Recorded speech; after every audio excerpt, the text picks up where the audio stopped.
Hello guys, welcome back to my channel, and today I'm mainly going to be talking about the eSIM. So currently on the launch of an iPhone 14, they mainly talked about the eSIM, as the iPhone 14, mainly the US models, are not going to contain a SIM card slot. So mainly we are using SIM cards, and now iPhone has started a trend of the eSIM.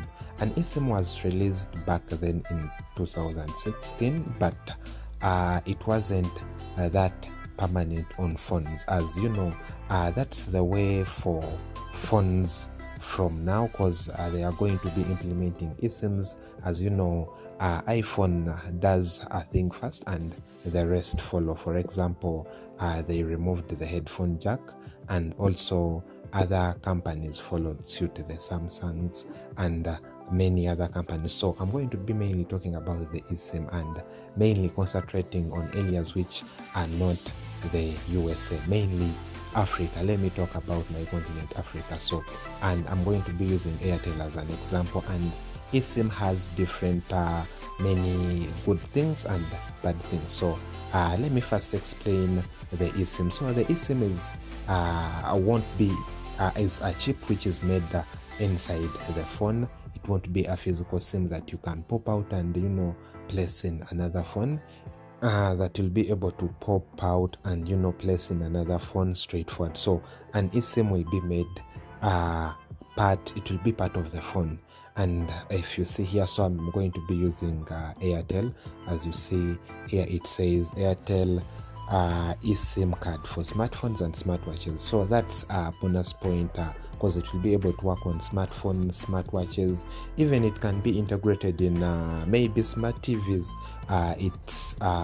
It will be applicable to many electronics. So to activate an eSIM, mainly Airtel here in Africa, all you have to do is as you see here, convert your physical SIM to eSIM.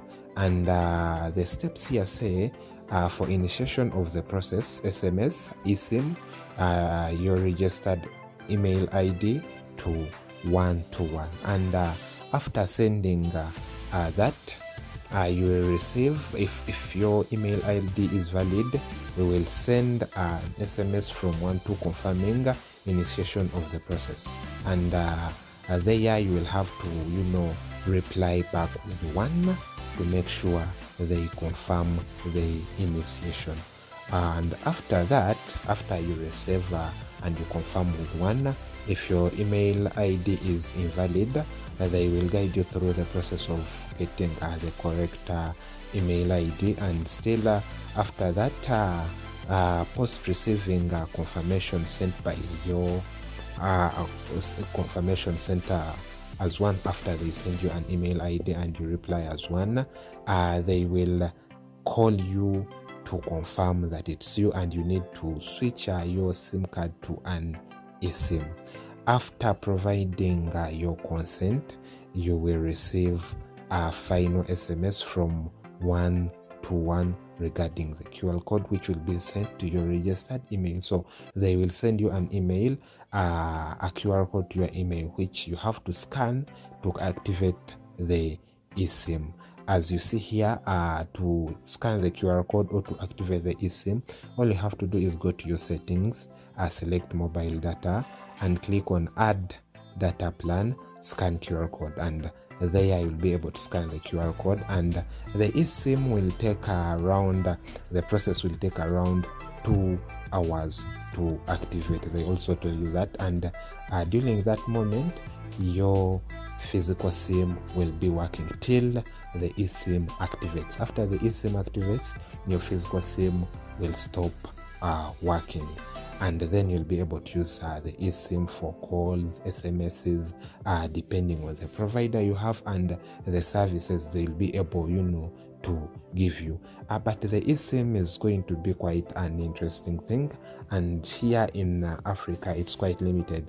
I know of Airtel and MTN also has eSIM support. Most of the telecom companies have eSIM, because soon all phones are going to adapt eSIM. That's the future. As you know, technology keeps on advancing and they keep on adding new features.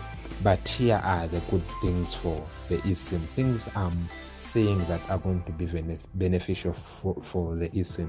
For example, with the eSIM, your SIM card or your eSIM is more secure, as your eSIM is always in the phone. It can't be removed. In case someone steals your phone, your eSIM is part of the phone, so it's quite more secure. And they were putting out claims of, you know, improving the water resistance, dust resistance, and also getting more space in the phone to add more batteries and more components, maybe network antennas. But that's not that much, because still with the SIM card, the water resistance was quite good.